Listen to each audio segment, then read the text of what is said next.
Hello everyone, this is Shweta Chaudhary again with the third lecture of Prayas series, which is the ultimate solution of NEET 2026 revision. Basically हमने इस series के 2 lecture complete कर लिए हैं. I am very much sorry about the delay. Even though I have promised you for one lecture every day, but it was a very much inconvenience to me. I don't know why YouTube servers were quite down और video upload नहीं हो रहे थे. But I hope you all can understand and it will be regular from here on. Beside that, हमने अभी तक प्रयास series में क्या किया था? First lecture we have understood कि हम सिलेबस का कंप्लीशन कैसे करेंगे, हम रिवीजन कैसे करेंगे, what will be the sequence of chapters. After that in the second lecture हमने एक्चुअल पढ़ाई स्टार्ट कर दी थी. हमने समझा था that what living system is all about. पूरा चैप्टर द लिविंग सिस्टम क्या है, क्यों है और उसके अंदर कौन से टॉपिक्स हैं जो कि आने चाहिए हमें. Then we have understood what is life. Life में हमने समझा था life is a complex organization of biomolecules which express itself through life processes, है ना. देन वी अंडरस्टूड कि लाइफ प्रोसेसेस क्या होते हैं. उसमें भी डिफाइनिंग और नॉन डिफाइनिंग लाइफ प्रोसेस का क्या मतलब है. वो लाइफ प्रोसेसेस जो कि सारे के सारे लिविंग्स में प्रेजेंट है और किसी भी एक नॉन लिविंग में प्रेजेंट नहीं है, that is the defining life process. And जो इन दोनों में से कोई भी एक चीज़ फॉलो नहीं करती, that is non defining characteristic. तो हमने जब कैरेक्टरिस्टिक्स की लिस्ट बनाई थी जिसमें कि growth, development, reproduction, death, birth and so many other characteristics were there, उनमें से हम जब डीप जाने की कोशिश कर रहे थे तो हमने सबसे पहले उठाया था ग्रोथ. ग्रोथ के साथ जब हमने पढ़ना शुरू किया, we understood what growth is. So growth is basically an irreversible change, a permanent increase in mass or the number of cells which increase the mass of organ or an organism itself. Okay, then we have understood कि growth कैसे होती है, what the plant growth is, what an animal growth is. मैंने आपको ये भी समझाया था कि प्लांट की जो ग्रोथ होती है वो indeterminate होती है and unlimited होती है. Let's say a plant can grow through out their life span, उनका कोई लिमिट नहीं होता. बट फॉर एन एनिमल ये लिमिट होता है. Let's say it is like कि ग्रोथ जो होगा किसी भी एनिमल में एक सर्टेन एज तक होता है. सर्टेन एज तक होने का मतलब हमारी हाइट एक सर्टेन एज तक बढ़ती है. लेट्स से 17 और 18, उसके आगे नहीं बढ़ती है ना. So basically this is how the animal growth works. Animal growth के लिए स्पेशली कोई भी चैप्टर नहीं है all over the 11th and 12th. हाँ, थोड़ा सा ग्रोथ हार्मोन वाला पार्ट ज़रूर आता है in the chemical coordination and control, the 11th chapter, that's a growth hormone in pituitary gland. पर वो अपने आप में एक चैप्टर नहीं है and I don't want to touch it without the whole concept going on. पर हाँ, प्लांट ग्रोथ और रेगुलेटर्स का एक डिफरेंट चैप्टर है प्लांट फिजियोलॉजी में, इसीलिए हमने ग्रोथ से डायरेक्टली उस चैप्टर को उठाया था. हमने वहाँ पर भी समझा ग्रोथ क्या है, हमने वहाँ पर समझा ग्रोथ को अफेक्ट क्या क्या फैक्टर्स करते हैं, हमने और भी कई चीज़ें समझी. हमने कैरेक्टरिस्टिक ऑफ प्लांट ग्रोथ समझे, फीचर समझे कि प्लांट्स में ग्रोथ कैसे होती है. हमने साथ ही समझा कि ग्रोथ होने का क्या तरीका है प्लांट्स के अंदर, ठीक है, कौन कौन से फैक्टर्स उसको नीड होते हैं. अब those whole thing were just the general concept, general बातें जो कि एक बेसिकली ऑलमोस्ट सबको पता होती हैं. अब वो बातें आ रही हैं यहाँ से जो कि मोस्ट इम्पॉर्टेंट है, जहाँ से importance of the chapter starts. Okay, so I think हम लेक्चर के साथ कैरी ऑन कर सकते हैं. Everyone is ready. हाँ, और before that I would like to request to you all that please subscribe the channel and like it. Please press the bell icon also and comment whatever you want, your opinions, your suggestions, and if you have any doubt you can drop it in the comment box. I will surely reply to that. So basically आज हम क्या cover करने वाले हैं, ठीक है. सो हम cover करेंगे ग्रोथ रेट्स क्या होती हैं. ग्रोथ रेट्स का मतलब है किस रेट से प्लांट के अंदर ग्रोथ हो रही है, किस स्पीड से हो रही है, किस टाइम से हो रही है. This is the growth rate. अब ग्रोथ रेट के भी ना टाइप्स होते हैं. टाइप्स ऑफ ग्रोथ रेट्स हम पढ़ेंगे. 2 टाइप ऑफ ग्रोथ रेट होती है. First is the arithmetical growth rate and the second one is geometrical growth rate, जिसको मैं बोलती हूँ एरियल ग्रोथ रेट और gems growth. It is like a short trick to learn something, जो कि मैं आपको बाद में बताऊंगी, aerial and gems. Okay, then the necessary conditions for growth. Now necessary conditions of growth, it is all about the factors जो कि growth को चाहिए होते हैं in a plant. Okay, then we would understand what differentiation, redifferentiation and dedifferentiation is. ये तीन word जो होते हैं ना, वो ग्रोथ के मामले में बहुत ज़्यादा कंफ्यूजिंग होते हैं लोगों के लिए, तो हम ये भी समझेंगे। Then we would understand the development in plants. Development सिर्फ ह्यूमंस का नहीं होता, डेवलपमेंट प्लांट्स में भी होता है ऑफ कोर्स, तो हम वो बात भी समझेंगे। These 5 chapters we will cover today and only 1 chapter will be left in this whole, 1 topic will be left, that is the growth hormone part. जो जितने भी हार्मोन्स हैं, रेगुलेटर्स हैं ना, सिर्फ फिर वो रह जाएगा, वो कि जो कि कल के लेक्चर में कंप्लीट हो जाएगा।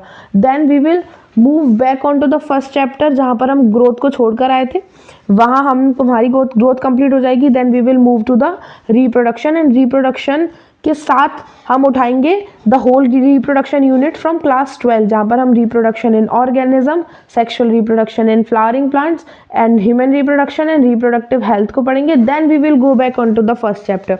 This is how the whole sequence will go on. I think it is very much clear to you all. Okay, so let's move. Basically growth rate क्या होती है? The rate by which plants size और the number of cells increase is called growth rate.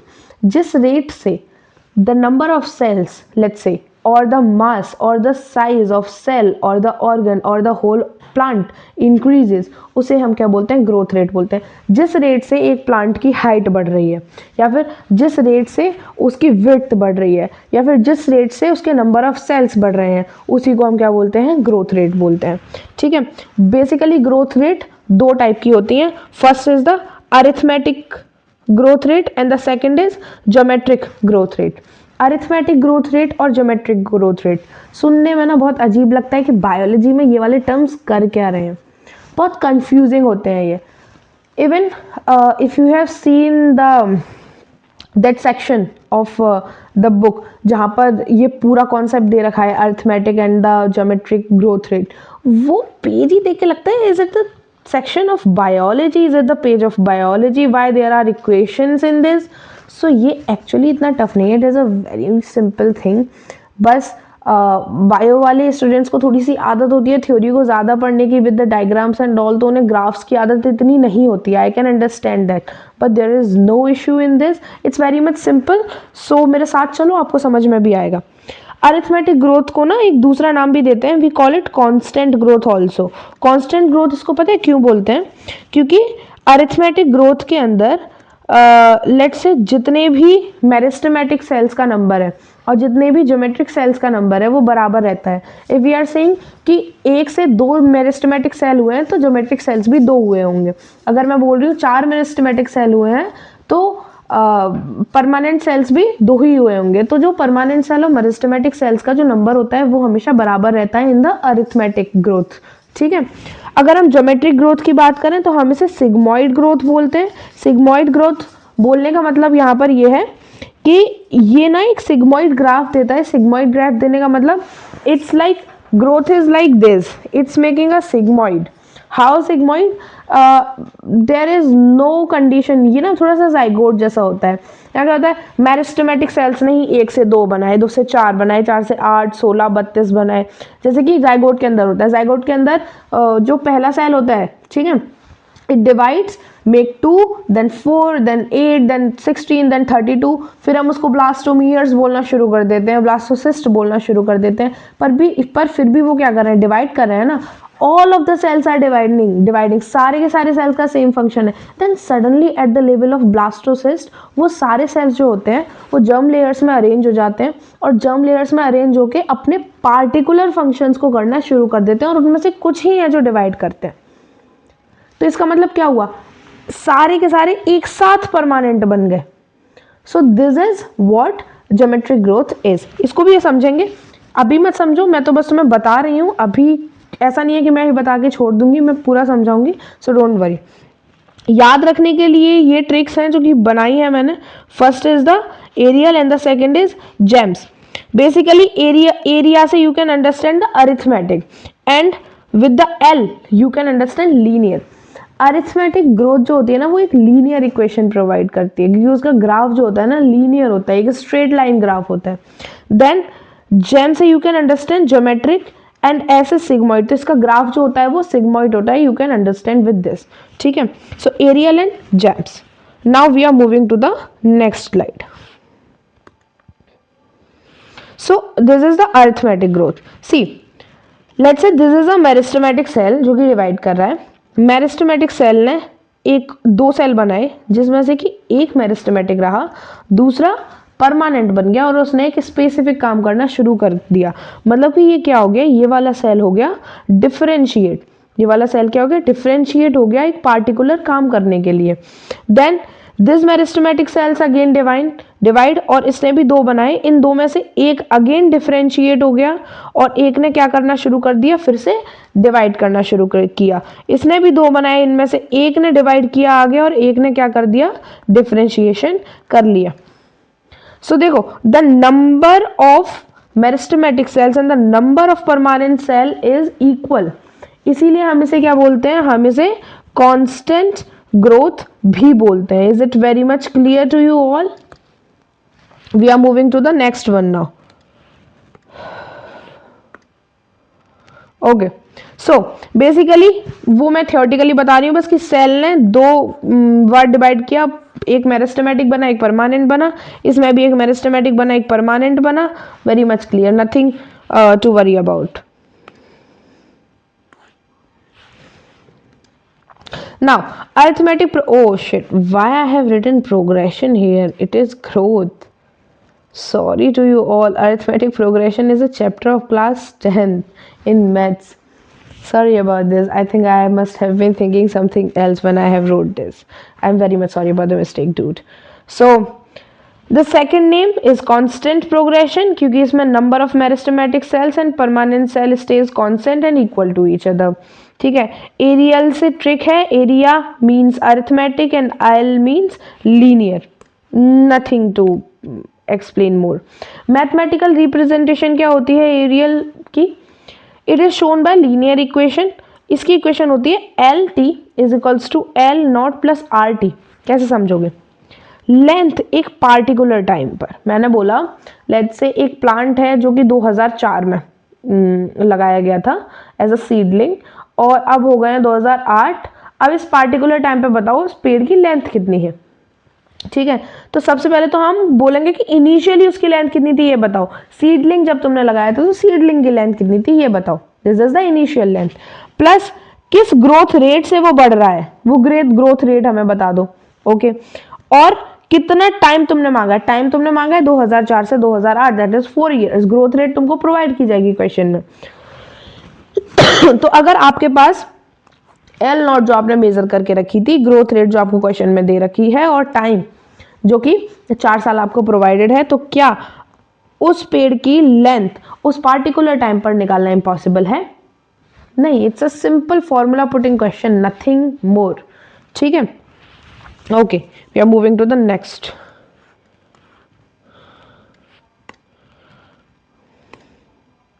Geometric, oh again I have written progression.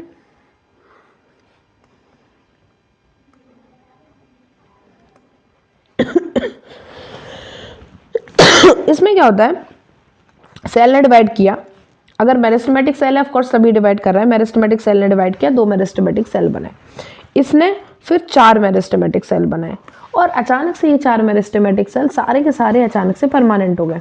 It's like the zygote condition, ठीक है। इसमें ये नहीं है कि एक सेल डिवाइड किया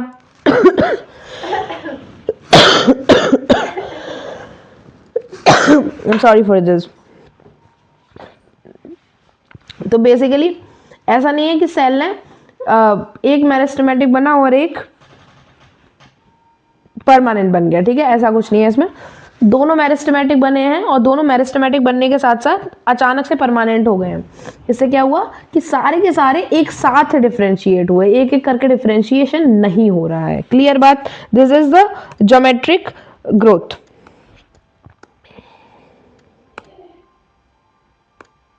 देन ये जायगोट में जो होता है कि एग्जाम्पल इसका जायगोट है, जैसे कि meristematic cell, then 2 meristematic cell बने, उससे 4 बने, फिर उससे 8 बने, 16 बने, फिर वो 16 परमानेंट सेल बन गए। वाह क्या गोला बना रही हूँ मैं। हाँ, I don't know why this is the time of winters, और ऑनेस्टली मेरे हाथ नहीं चल रहे हैं, मेरे हाथ नहीं चल रहे हैं। मैंने जब ये स्लाइड्स बनाई थी, it was quite warm at the time and I was in my blankets, but right now my hands are just so much cold and they're not working enough. That's why even the ticks and the circles are getting wrong. I'm sorry about that. I think you all can understand the condition in the winters. It's just too bad. We like this is the only time जब इतना ज़्यादा आलस आता है, we can't do anything about this, but it is also the time I love. So mathematical form of geometric growth क्या होती है? Gems. Gem means geometric and S means sigmoid. Sigmoid equation, sigmoid curve बनता है. यहाँ पर ना हम length नहीं नापते हैं क्योंकि वो लीनियर इक्वेशन नहीं है. हम यहाँ लेंथ नहीं नापते हैं, यहाँ वेट नापते हैं. वेट या फिर मास या फिर साइज. ठीक है, तो यहाँ पर वही इनिशियल वेट देखेंगे, उसके बाद लॉग, रियल लॉग, और उसकी पावर में हम रखते हैं ग्रोथ रेट एंड टाइम को. सेम जो कि वहां था सेम यहाँ है, बस इक्वेशन का डिफरेंस थोड़ा सा है. पर वही फॉर्मूला पुटिंग सवाल है, nothing more.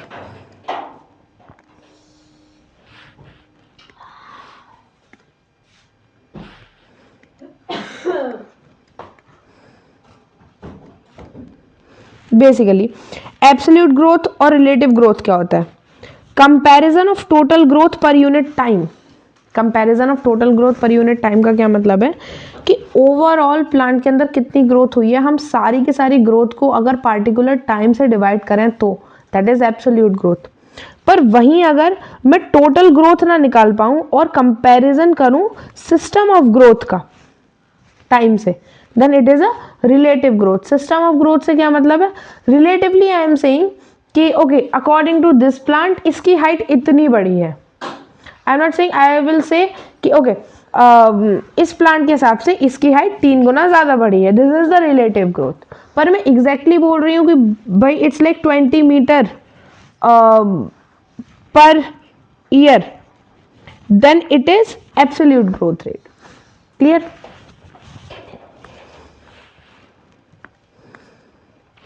Now differentiation, redifferentiation and dedifferentiation, इसका क्या मतलब होता है? Okay, so meristematic cells become permanent to perform a specific function.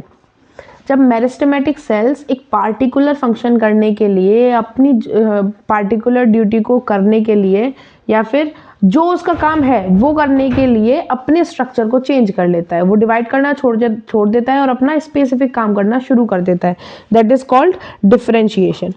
वहीं अगर कंडीशन ऐसी पड़ी कि सेल डिवीजन नहीं हो पा रहा है, जो नॉर्मल मेरिस्टेमेटिक सेल्स हैं वो डिफरेंशिएशन नहीं कर पा रहे हैं, उस कंडीशन में जो डिफरेंशिएटेड सेल है वो फिर से क्या हो जाते हैं? वो फिर से डी डिफरेंशिएट हो जाते हैं. डी डिफरेंशिएट मतलब वो दोबारा से मेरिस्टेमेटिक बन जाते हैं और सेल डिवीजन करने लगते हैं.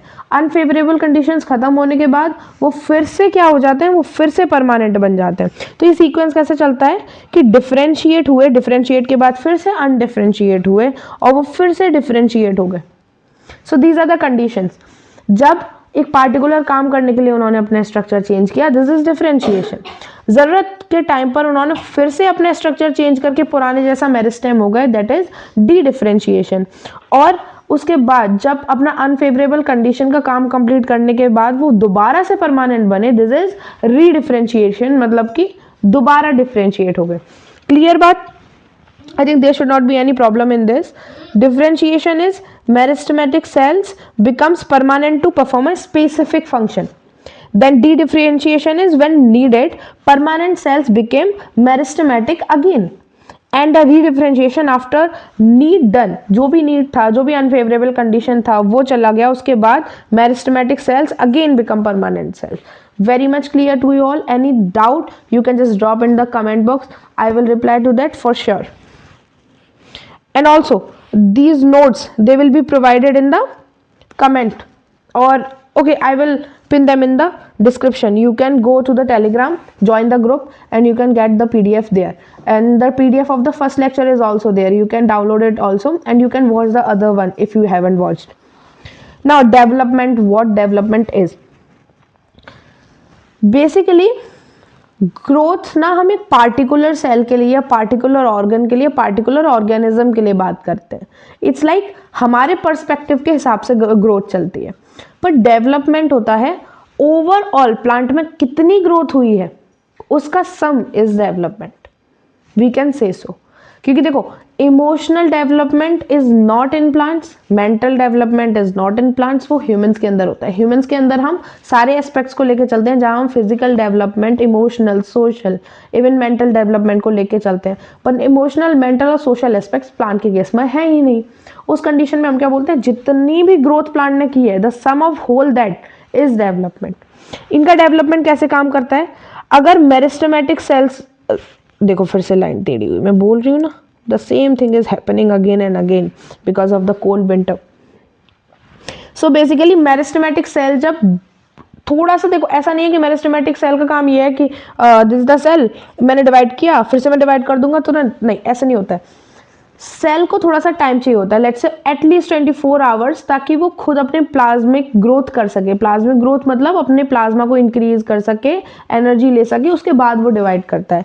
तो जब मेरिस्टेमेटिक सेल्स की प्लाज्मिक ग्रोथ होती है ना, प्लाज्मिक ग्रोथ के बाद दो कंडीशंस आती हैं. प्लाज्मिक ग्रोथ के बाद या तो वो दोबारा से डिवाइड हो जाएगा, या तो वो दोबारा से डिवाइड हो जाएगा और एक नया मेरिस्टेमेटिक सेल बना लेगा, या फिर वो डिफरेंशिएट हो जाएगा और एक नया फंक्शन करना शुरू कर देगा. डिफरेंशिएट जब होता है तो डिफरेंशिएशन के बाद उसको मेरिस्टेमेटिक फेज से निकल के इलोंगेशन फेज में जाना पड़ता है, जहां पर उसका साइज बढ़ता है, जहां पर उसको इनफ न्यूट्रिएंट्स प्रोवाइड होते हैं. ठीक है. इलोंगेशन के बाद फिर उसको मैच्योरेशन रेंज फेज में जाना पड़ता है, जहां पर वो मैच्योर होता है, जहां पर let's say it is like, जहां पर उसको सारे के सारे ऑर्गेनल्स प्रोवाइड होते हैं, सारे के सारे सेल ऑर्गेनल्स प्रोवाइड होते हैं. देन मैच्योरेशन फेज के बाद जब वो सेल मैच्योर हो जाता है, then it start doing a particular function. और वो पार्टिकुलर फंक्शन करते करते करते करते, हाँ कभी बीच में अगर कंडीशन पड़ी तो उसको डी डिफरेंशिएट होना पड़ेगा, देन री डिफरेंशिएट होना पड़ेगा. पर अगर वो कंडीशन नहीं पड़ी तो वो मैच्योर सेल एक टाइम पर आके सेनेसेन एज में चला जाएगा. Senescence age is the old age और इज द डाइंग एज, और वो सेल फिर मर जाएगा. This is the complete process. कि दो कंडीशन आती हैं, मेरिस्टेमेटिक सेल ने डिवाइड किया, उसकी प्लाज्मिक ग्रोथ हुई, प्लाज्मिक ग्रोथ के बाद या तो वो दोबारा से डिवाइड करके मेरिस्टेमेटिक सेल बना लेगा, है ना, और वो डिवाइड करता रहेगा, या फिर प्लाज्मिक ग्रोथ होने के बाद वो डिफरेंशिएट हो जाएगा, एक पार्टिकुलर फंक्शन करना शुरू कर देगा. पर वो कैसे शुरू करेगा? पहले वो एलोंगेशन फेज में जाएगा, फिर वो मैच्योरेशन फेज में जाएगा, फिर वो मैच्योर होगा और पार्टिकुलर फंक्शंस को परफॉर्म करेगा, और उसके बाद सेनेसेन एज में चला जाएगा. Very much clear? Okay, this is the last slide of the day. There is nothing on this slide. So thank you very much about the time you have given me, but it's not just about me or my classes, it's about what you all are learning, what you all are getting from it. And I hope these notes and these lectures can help you with the NEET 2026. So that's all for the today. Thank you very much. Hope you all are okay with the health also, with your emotions also, and there is no tension and pressure about the NEET 2026. It's very much easy. 2025 से tough कुछ दे नहीं सकते वो, क्योंकि 2025 के exam को देखने के बाद ना, इट्स लाइक उससे टफ वो क्या ही दे सकते हैं, उससे टफ देना इज इम्पॉसिबल फॉर देम. तो अभी तो ना एक वो चिल करने वाला टाइम है, जहाँ पर इट्स लाइक कि ठीक है ले आओ, तुम क्या चैलेंज ला सकते हो, क्योंकि 2025 देख के हम जा चुके हैं. जो नए स्टूडेंट्स हैं जिन्होंने अभी प्रिपरेशन शुरू किया है, I am giving you a suggestion, 2025 के पेपर को खोल के ज़रूर देखना. अपनी प्रिपरेशन होने के बाद, आई एम नॉट सेइंग कि बिना प्रिपरेशन के खोल दो, डिप्रेशन में चले जाओगे, ऑनेस्ट टू बी. पर हाँ, एक बार 2025 के पेपर को खोल के देखना, उसे सॉल्व करने की कोशिश करना. सॉल्व ना कर पाओ तो सॉल्यूशन देख के सॉल्व करना, उसको सॉल्व करने की कोशिश करना. देन यू विल सी क्यों मैं ये बोल रही हूँ कि उससे चैलेंजिंग वो कुछ दे ही नहीं सकते.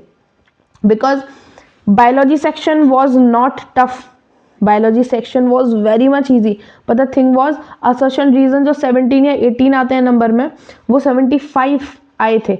असर्शन रीजन ने इतना टाइम लिया था कि students were just looking at there papers doing the biology, because already physics and chemistry इतना टफ था कि सबने स्किप कर दिया। दे were doing the biology and then they look at the clock after doing that and they're saying okay 2 hours are already gone, इतना long biology section। so you know अब आपको क्या करना है कि assertion reason की इतनी प्रैक्टिस करनी है, इतनी प्रैक्टिस करनी है कि उससे बेकार क्या दोगे, उससे बेकार क्या दोगे। टफनेस बढ़ा दो, हमारे कोर कॉन्सेप्ट्स तैयार है, लॉन्ग दे दो, असर्शन रीजंस की प्रैक्टिस हमारे पास है, दैट इज इट। उससे टफ वो बायोलॉजी में कुछ दे नहीं सकते। You all have to be free minded, कोई प्रेशर नहीं है, it's very much okay. I hope